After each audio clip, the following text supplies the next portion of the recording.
Gloire à Dieu. Seigneur, nous voulons te dire merci.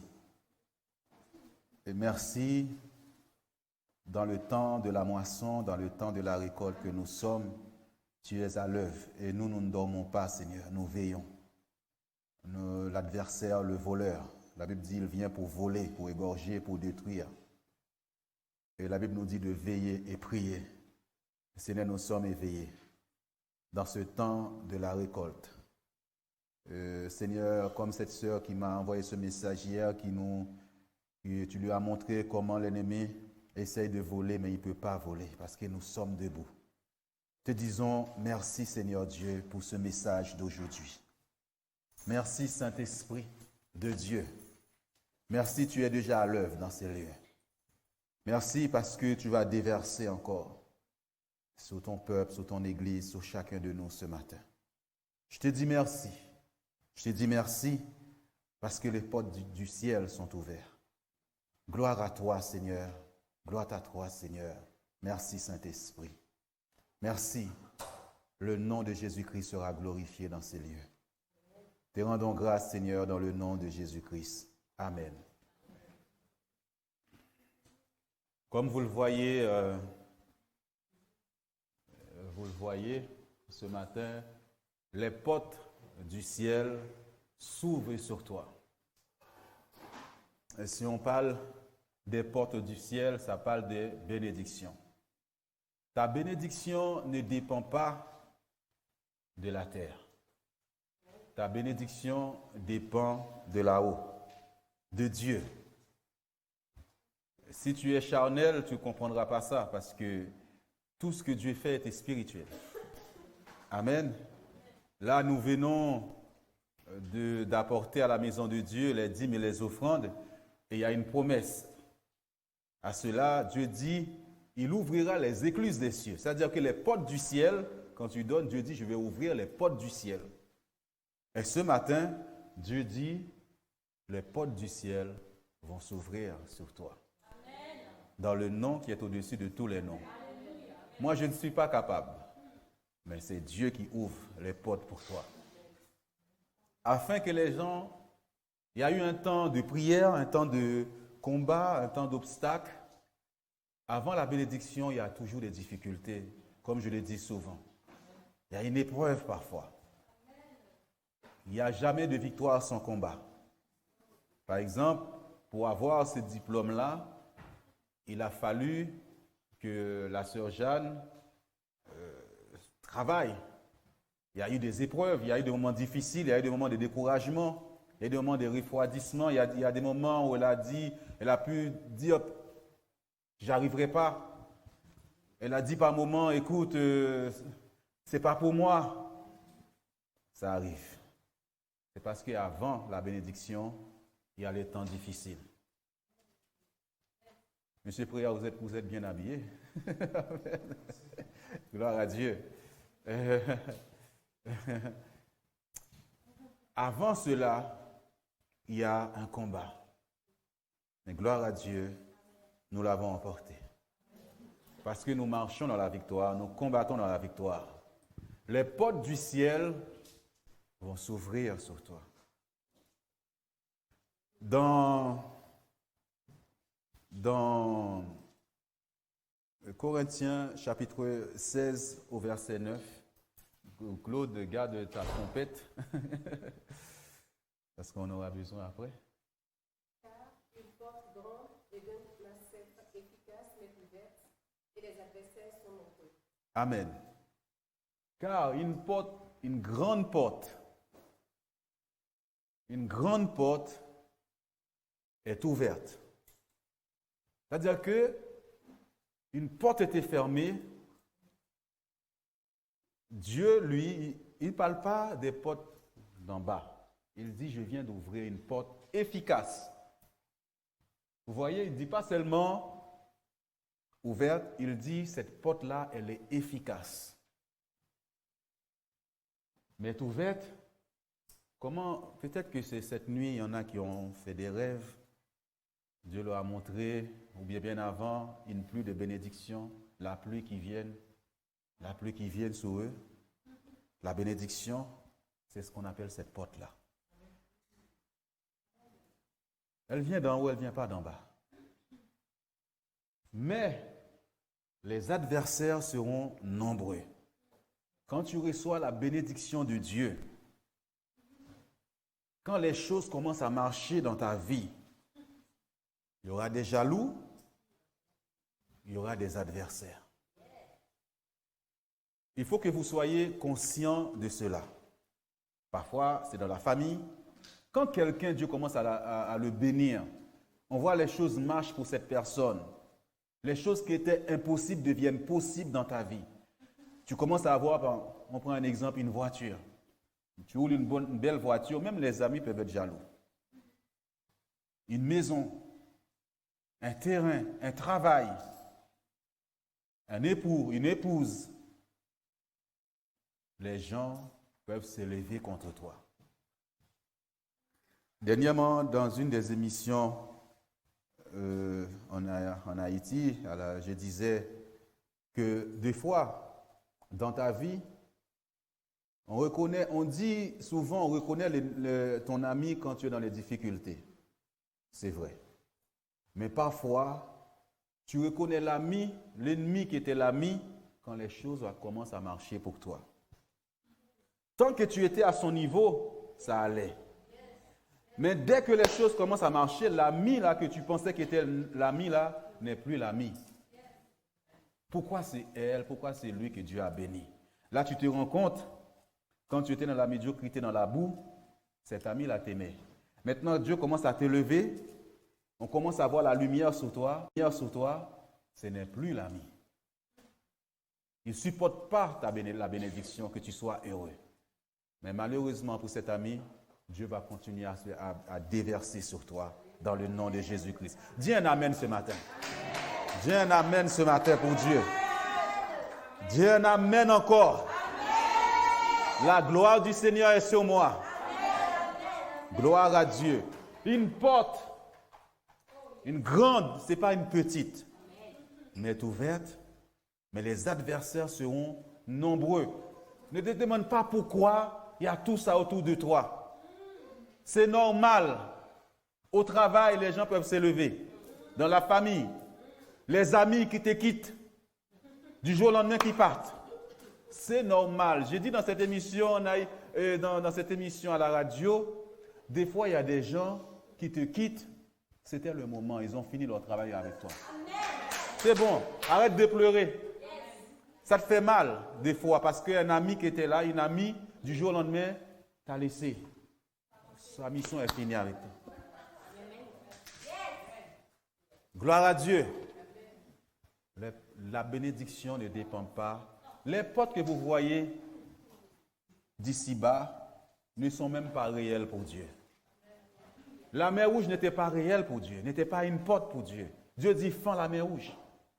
Les portes des prisons dans lesquelles étaient Paul et Silas n'étaient pas une porte pour Dieu. Quand ils ont chanté, Dieu a brisé ça au nom de Jésus-Christ. Jéricho n'était pas une porte. L'ennemi peut dresser des portes devant toi. Dieu a décidé d'ouvrir les portes devant toi. Au nom de Jésus-Christ. Devant cette église, devant ton ministère. Gloire à Dieu. C'est-à-dire, avant que Dieu ouvre les portes du ciel, c'est que, à un moment donné, le ciel était fermé sur ta tête. Il y a des moments, tu pries, le ciel est fermé. Les gens ont fait des complots. Vous savez, on dit souvent, chez nous, l'homme noir est souvent méchant. Il n'aime pas voir son ami réussir. Ton frère, ta soeur, parfois ne veut pas voir ça. Et des fois, dans les ténèbres, ils vont faire la magie, la sorcellerie pour bloquer ta vie. Regardez ce qui se passe dans Deutéronome chapitre 28 au verset 23. Le ciel sur ta tête sera d'airain et la terre sous toi sera de fer. Tu vois? Là, on prend ce passage-là dans Deutéronome chapitre 28 où Dieu parle de malédiction et bénédiction. Quand il y a la malédiction, parce que quand quelqu'un ne t'aime pas, il va prononcer des malédictions sur ta vie. Les choses ne marchent pas. Le ciel est fermé sous ta tête. Tu as des diplômes, tu as tout, mais tu ne trouves pas de travail. On voit le potentiel en toi, mais les portes sont fermées parce que les jaloux ont bloqué ton ciel. Le ciel sous ta tête est d'airain et fermé. Forcément, si le ciel est fermé, la terre devient du fer. C'est-à-dire, tu peux s'aimer, rien ne pousse. Le ciel sous toi et la terre sous toi sera de fer. Comment la terre, quelqu'un qui est vivant, la terre peut être sous? Alors que tu dois piétiner la terre. Tu dois soumettre la terre. La terre doit travailler pour toi. Et s'il est du fer, rien ne marchera dans ta vie. Mais lorsque tu t'es mis à prier, à chercher Dieu, comme la Bible dit, Dieu est fidèle à sa parole. Lorsque quelqu'un obéit à Dieu, Dieu dit, je te fais cette promesse. Celui qui vole là ne volera plus si tu donnes dans ma maison. Je menacerai celui qui vole et tu verras si je n'ouvrirai pas pour toi les écluses des cieux. Dieu parle des portes d'en haut, il ne parle pas des portes d'ici-bas. La bénédiction vient de Dieu. La bénédiction ne vient pas d'un homme. Il vient de Dieu qui t'a créé. Ce n'est pas un homme qui t'a créé.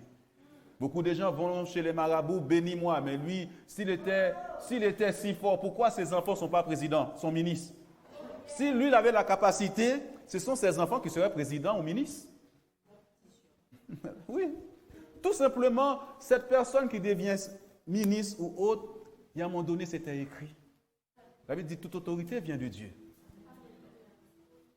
Et les gens croient en ça. Dis-lui, marabout là, je t'ai amené combien? 100 €? Je vais devenir président, c'est que c'était déjà mon étoile. Tout le monde ne devient pas président, ministre. Il dit, pourquoi ton fils, lui, là, il galère. Pourquoi il ne devient pas président, lui?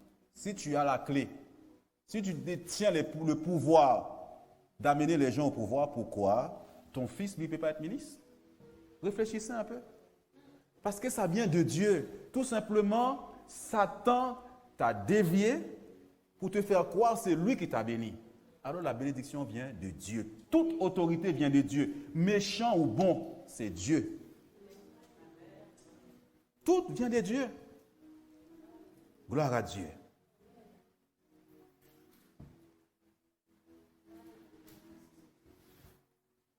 Nous allons prendre 2 Chroniques, chapitre 7, au verset 13. Vous voyez, c'est Dieu qui ferme le ciel, ce n'est pas un homme. Quand je fermerai le ciel et qu'il n'y aura point de pluie, quand j'ordonnerai aux sauterelles de consumer le pays, quand j'enverrai la peste parmi mon peuple. Si tu veux, tu peux le continuer. Hein.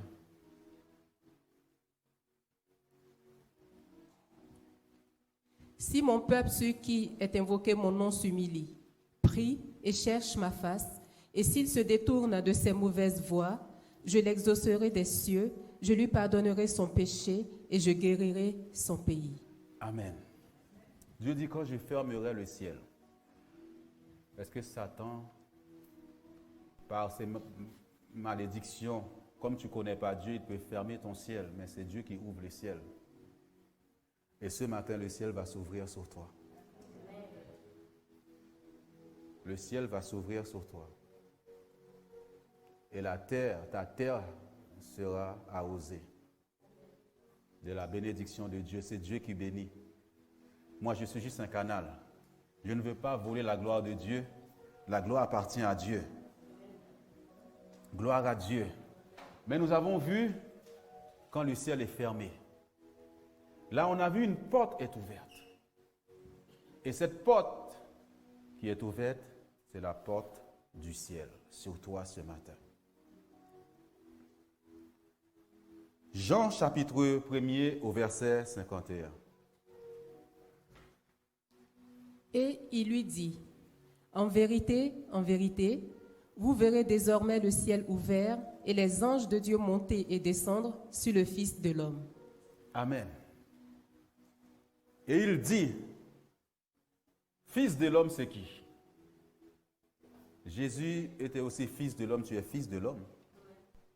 Tu es fils de l'homme. Dieu dit sur toi, tu verras, en vérité, vous verrez désormais le ciel ouvert et les anges de Dieu monter et descendre sur toi. Dis sur moi ce matin.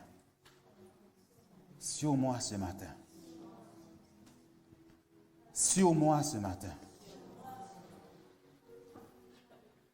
Si les anges montent, ils descendent et ils montent, c'est pour rendre quoi à Dieu? Pour dire, Seigneur, j'ai accompli la mission et la vie d'un tel. Parce que parmi ces anges, il y a des banquiers, il y a des guerriers. Il y a tout parmi ces anges-là qui vont faire aller-retour entre le ciel et la terre. Ils sont en mission sur ta vie. Le ciel est ouvert pour rendre compte à Dieu. Seigneur, j'ai accompli la mission. Cette personne cherchait un appartement, j'ai ouvert la porte. Cette personne cherchait un travail, j'ai été, je l'ai fait. Cette personne, Seigneur, pour laquelle tu m'as envoyé pour telle mission, Dieu a dit, mais cette personne sera ministre, Dieu l'envoie. C'est ça les anges de Dieu. Et un ennemi vaincu qui est Satan, est-ce qu'il peut arrêter un ange de Dieu? L'agneau de Dieu les a totalement dépouillés. Est-ce qu'un homme peut t'arrêter? La Bible nous dit, pendant que Jésus se faisait baptiser, la Bible nous dit, le ciel s'ouvrit. Dieu ouvre le ciel. C'est Jean-Baptiste qui voit ça et qui dit, il a vu la colombe venir sur lui. C'est-à-dire qu'avant qu'il prie, le ciel était fermé. Ton ciel ne sera pas fermé. Chaque jour, les anges vont monter et descendre dans ta vie. En mission, ils sont en mission pour l'Église, en mission pour l'Église. Les sorciers travaillent avec des mauvais anges, même avec des zombies. Et ils font des choses vraiment. Mais les anges de Dieu sont plus efficaces. C'est pourquoi il dit que cette porte est efficace. Ils sont efficaces, les anges de Dieu dans ta vie. Que Dieu t'ouvre les yeux ce matin pour les voir, les anges de l'Éternel. Gloire à Dieu. Gloire à Dieu. Gloire à Dieu. Merci Seigneur. Quelle porte qui était fermée devant toi? Les anges de Dieu vont descendre. Là où était impossible. Ils vont entrer en action maintenant. Ils vont être en action maintenant. Les hommes ont dit non, mais Dieu dit oui. Tes ennemis ont dit non, c'est pour ça qu'ils vont être en colère. Mais Dieu a dit oui. Gloire à Dieu ce matin. Désormais, sous la fille de l'homme, tu verras le ciel ouvert. Apocalypse, chapitre 4, au verset 1er. On m'entend mal? Ça va? Après cela, je regardai, et voici, une porte était ouverte dans le ciel. La première voix que j'avais entendue, comme le son d'une trompette, et qui me parlait, dit, « Monte ici et je te ferai voir ce qui doit arriver dans la suite. » Amen.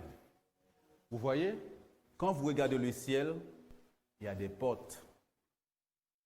Ce n'est pas toujours la même porte. Ça, c'est une porte de révélation. Cette porte de révélation s'ouvre sur toi ce matin. Tu vois dans le secret. Tu vois les choses cachées. Tu vois là où l'ennemi se cache. Vous savez, Élisée pouvait être chez lui. Quand les gens faisaient des complots contre lui, il les entendait. Il parlait chez eux. Lui, il écoutait, il entendait. Ça, c'est cette porte de révélation. Je suis chez moi, je sais ce qui se passe. L'ennemi ne peut pas te surprendre. Tes ennemis, quand ils vont faire des complots contre toi, pendant qu'ils sont dans leur chambre, dans le secret, cette porte de révélation va te révéler ce qu'ils font. Ce n'est pas la peine d'aller te battre avec eux. Dieu ne t'envoie pas faire la bagarre aux gens. Non. La Bible dit, aime même tes ennemis. Ceux qui te font du mal, aime-les. Ils n'ont rien compris à la vie. Ils perdent leur temps. Ils ont perdu leur temps avec toi. Ils ne savaient pas que tu es un privilégié de Dieu. Moi, je suis un privilégié de Dieu. Tu perds ton temps à vouloir me faire du mal. Tu perds ton temps. Ils ont perdu leur temps. Alléluia.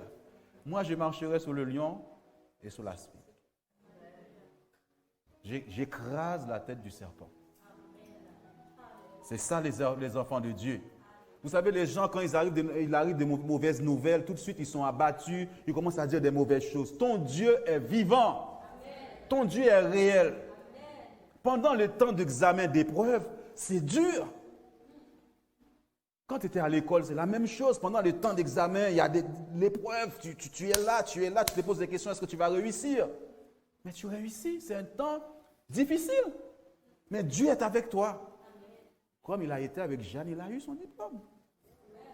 Quoi, tout simplement ce matin? Y a-t-il quelque chose qui soit étonnant de la part de Dieu? Que ce soit la maladie. Moi, j'ai vu des gens qui avaient des maladies incurables qui ont été guéris. Guéris par Dieu. Cet homme qui est assis, un jour, il donnera son témoignage. Quand il était dans le coma, les médecins ont dit, il va mourir. Moi, Dieu m'a montré, il ne va pas mourir. J'ai dit à la famille, il ne va pas mourir. J'ai été pris à l'hôpital alors qu'il fallait entrer. Vous savez, il n'y avait pas encore le corona. On mettait des masques, des gants, on arrive, il y a des fils. Je vois tous les fils sous lui. Il y a vraiment des sérums par là. Mais je rentre là sans peur. J'ai parlé seulement sous lui. Je dis, Seigneur, tu m'as dit, il ne mourra pas. Il va revenir à la vie. Une semaine passée, il était toujours dans le coma. Et ses parents qui m'appellent encore. À l'époque, il avait une copine qui m'appelle. Alors, je lui ai dit, écoute, Dieu m'a montré un autre songe. J'étais vers chez moi, vers le feu. Je vois le monsieur qui passe comme ça. Dieu m'a dit, il va revenir à la vie. J'ai dit à la fille là, il va revenir à la vie. Je suis reparti à l'hôpital, j'étais accompagné de la sœur Nathalie. Je suis entré encore, les fils, ils ne parlaient pas, tout. Mais j'ai parlé à son corps. Je suis ressorti. 2 semaines après, le monsieur est sorti de l'hôpital. Dieu est merveilleux, non? Dieu est merveilleux, non? Il est là, il est derrière. Il est là, il est derrière. Alors que tout le monde pleurait, il va mourir. Dieu est Dieu. C'est lui qui est Dieu. Alléluia. Cette porte s'ouvre sur toi ce matin. Apocalypse 19, verset 11. Puis je vis le ciel ouvert, et voici, parut un cheval blanc. Celui qui le montait s'appelle Fidèle et Véritable, et il juge et combat avec justice. Le roi des rois, lui, il sort de sa demeure. Jésus. Ce n'est pas n'importe quelle porte. Celui qu'on appelle le fidèle et véritable, qui juge et qui combat avec justice, nous l'avons vu dernièrement et rentré dans ce combat pour toi. Vous voyez, ce n'est pas seulement les anges. Lui-même se déplace, le roi des rois, Jésus-Christ. Et les fidèles, ce qu'il a dit sur toi, quand on dit fidèle, ça veut dire sa parole est oui et amen, il va l'accomplir dans ta vie. Une porte. Puis j'ai vu le ciel ouvert. Quand vous regardez le ciel là, il y a des portes. Combien de portes qui vont s'ouvrir sur toi ce matin? Parmi eux, il y a des guérisseurs. Parmi eux, il y a des non-solutions. Parmi ces anges, il y a toutes sortes d'anges. De même que vous voyez le monde, il y a des ministres de la culture, ministres d'éducation, ministres des sports. Parmi les anges là, il y a des anges des sports qui doivent te faire briller dans le sport. Regarde, il y a des sportifs au pays, ils vont voir le marabout, il fait la magie, et bien il envoie un esprit qui accompagne ce gars-là. Pourquoi l'Afrique n'a jamais gagné la coupe du monde? C'était si efficace. Pourquoi ils n'ont jamais gagné? Si c'était si fort que ça, pourquoi ils n'ont jamais gagné la Coupe du Monde? Ah. Mais en Afrique, là, il y en a quand on était avec les frères, là, il dit, lui, quand il jouait, on lui a donné quelque chose. Une fois, il a tiré. Le coach l'a expliqué après, il a vu que c'était un lion qui venait sur lui, c'est la balle qui est entrée. Mais fais ça en Europe. Fais ça partout dans le monde. Dieu est universel. Il est Dieu, il est souverain. Ces anges sportifs, toi qui es dans le sport, il va t'accompagner. Cette porte-là s'ouvre. Il y a tous les anges pour toutes les fonctions. Le monde spirituel est aussi réel que le monde physique. Alors, quand j'ai connu ce Dieu-là, je suis tellement fier de marcher avec lui parce que ce qu'il a dit là sur moi, il va s'accomplir et personne ne peut arrêter ça. C'est pourquoi la parole de Dieu est toujours dans ma bouche, partout où je passe. Même si, vous savez, je vous ai donné ces témoignages, j'avais une maladie au rein. J'ai été voir mon médecin, on a fait des analyses, il a dit, écoute, il faudra porter une béquille. J'ai dit, écoutez, vous savez, je suis serviteur de Dieu, moi, je ne peux pas porter une béquille, il faut que j'aille prêcher l'évangile. Il me dit, maintenant, il faut porter une béquille. Je dis, non, je ne porterai pas une béquille. Et lui, il est étonné. J'ai dit, je suis serviteur de Dieu, il faut que j'aille prêcher. J'ai dit, Jésus m'a déjà guéri. Je vous parle des paroles de foi. J'ai vu les analyses, c'était une maladie bizarre qu'on n'a jamais vue. Lui-même n'a jamais vu cette maladie. Je suis entré dans ma chambre avec le résultat. J'ai dit, mon Dieu, voici ce que les médecins ont dit.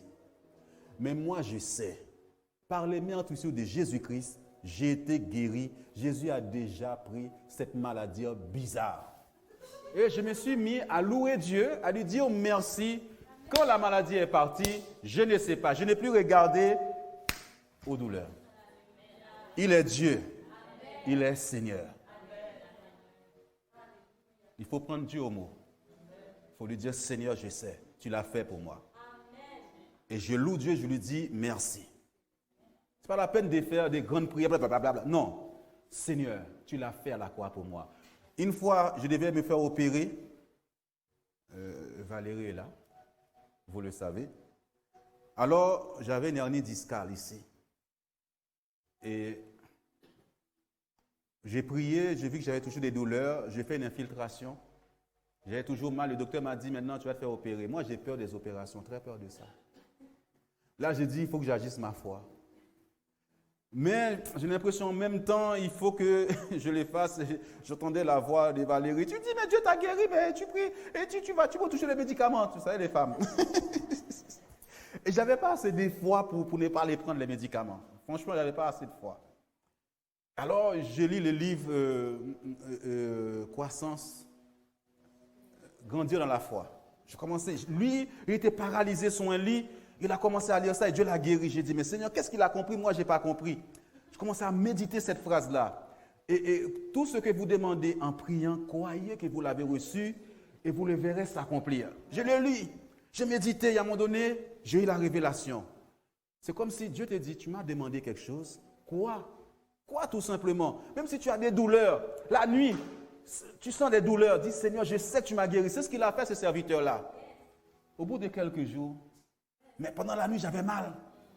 Je n'ai pas prié, j'ai dit Seigneur, merci, tu as pris cette maladie, tu l'as pris Seigneur, merci. Ça a été 2 jours, 3 jours de combat. La Bible dit combat, le bon combat de la foi. Et là, sous mon lit, Valérie était à côté, mais je ne disais rien. J'étais là, je fais un geste. Je disais, Seigneur, c'est ta parole, la vérité, je crois. Mais avant ça, Dieu m'a dit, tu dis que je t'ai guéri, mais tu ne crois pas. Mais quand tu m'as demandé pardon, tu as cru non que je t'ai pardonné. Est-ce que tu as été vérifié pour voir si je t'ai pardonné? Je dis, non, je n'ai pas été vérifié. Est-ce que quand tu donnes pardon là, tu crois, non? Alors pourquoi, c'est la même chose à la croix aussi, il a pris ta maladie, il a pris tes péchés. Tu as cru pour ça, mais tu n'as pas été vérifié. Maintenant, j'ai dit que je t'ai guéri, mais tout le temps, tu regardes pour voir si tu es guéri. Hein? C'est la question qu'il m'a posée dans la salle de bain.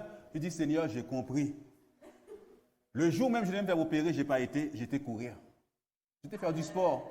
Alléluia. Alors, le médecin avait dit, Jean, tu ne peux plus faire du sport. Et quand tu me dis ça, c'est comme si tu m'avais mis un coup. Le jour même, Valérie n'a rien compris. J'ai dit, je vais faire du sport. J'ai couru. plus rien dans mon corps. Jésus est ressuscité. Jésus, si Dieu permet quelque chose dans ta vie, c'est parce qu'il veut se glorifier. Parce que le témoignage sera grand pour Dieu. Gloire à Dieu. Nous étions dans Apocalypse chapitre 19, on va dans Apocalypse chapitre 3 au verset 8. Je connais tes œuvres. Voici, parce que tu as peu de puissance et que tu as gardé ma parole et que tu n'as pas renié mon nom, j'ai mis devant toi une porte ouverte que personne ne peut fermer. Amen. Regardez, la déclaration de Dieu sur une église, des fois sur toi. Je connais tes œuvres. Dieu nous regarde. Dieu te regarde dans les moments difficiles, comment tu agis. Dans les moments d'épreuve, il y en a qui disent, si c'est comme ça, je laisse Dieu. Moi, je ne vais plus à l'église, hein. C'est bon. Oui, pasteur, ne m'appelle pas. Je connais tes œuvres. Voici, parce que tu as peu de puissance et que tu as gardé ma parole. Comment as-tu pu garder la parole de Dieu? On garde la parole de Dieu quand tout va bien, mais dans les moments difficiles, parfois, on rejette la parole. Il ne guérit pas, il ne bénit pas, il ne fait rien. Regarde ma situation, regarde-moi. Dieu dit, dans le temps difficile, là, toi, tu as gardé ma parole. Dans le temps d'épreuve, là où j'avais des douleurs, je dis, Seigneur, ta parole est la vérité. Par ces meurtrissures, j'ai été guéri. La Bible n'a pas dit, je vais être guéri. La guérison, les bénédictions de l'Éternel ne sont pas des promesses, ce sont des faits. Tout a été accompli à la croix. Tout a été accompli. Il dit, tout est accompli. J'ai été, la Bible dit, c'est que je vais remercier Dieu tout simplement et croire. Quand je remercie, je loue. Je loue Dieu. Dans ma chambre, je suis en train de danser. Et l'ennemi ne veut pas que je danse. Il ne veut pas que je saute de joie pour Dieu. La joie du Seigneur est ma force. Oh, gloire à Dieu. Gloire à Dieu. Je me mets à louer Dieu dans ma chambre, à danser, à lui dire merci, tu l'as fait pour moi. Comment ça se fait aujourd'hui que tu es converti? C'est qu'à un moment donné, l'amour de Dieu t'a touché. Est-ce que tu as fait quelque chose pour ça? C'est sa grâce. Les gens ne comprennent pas le mot grâce. Aujourd'hui, on met tellement de fardeaux sur les gens. Si tu fais ça, tu vas mourir, tu vas en enfer. Mais ce n'est pas grâce, nous sommes sauvés. Je n'ai rien fait pour ça. Aujourd'hui, on vient dire aux gens, on ferme la porte aux gens. À ne pas rentrer parce que tout simplement la personne a mis des rouges à lèvres. C'est pas possible. Et que tu as gardé ma parole et que tu n'as pas renié mon nom. Il y a cette fidélité de la personne envers Dieu. Dans les moments difficiles, toujours ces chants qui disent repasse tous les bienfaits de Dieu dans ta vie déjà. Et là, tu vas te mettre à louer Dieu. Si tu regardes les choses, le tableau de Satan, c'est la défaite, l'échec et tout ça. Le tableau de Dieu, c'est le succès, la réussite, le pardon, l'amour. Quand tu vois ça, tu vas commencer à louer Dieu. J'ai mis devant toi une porte ouverte, cette porte du ciel, que personne, ni le président, ni le marabout ne peut fermer. Personne ne peut fermer cette porte que Dieu vient d'ouvrir devant toi ce matin. Est-ce que tu peux dire merci à Dieu? Est-ce que tu peux dire merci à Dieu? Est-ce que tu peux lui dire merci? Je crois, Seigneur, je crois. Je crois, Seigneur. Je crois. Je crois, Seigneur. Y a-t-il quelque chose qui soit étonnant de la part de Dieu? Dieu a ouvert une porte dans le ventre de Marie. Marie n'a jamais connu d'homme. Dieu dit cette femme sera enceinte. La vieille sera enceinte. Y a-t-il quelque chose qui soit étonnant de la part de Dieu? Oh, dis-lui merci ce matin. Voilà le message qu'il a mis sur mon cœur pour toi. Même si les gens te détestent, même si les gens ne t'aiment pas, mais Dieu t'aime. C'est lui qui t'a sauvé. Ce n'est pas un homme qui bénit, c'est Dieu qui bénit. Il te connaît avant que tu sois sur la terre. Les hommes avaient fermé les portes du ciel sous ta tête. Mais ce matin, il vient les ouvrir au nom de Jésus-Christ.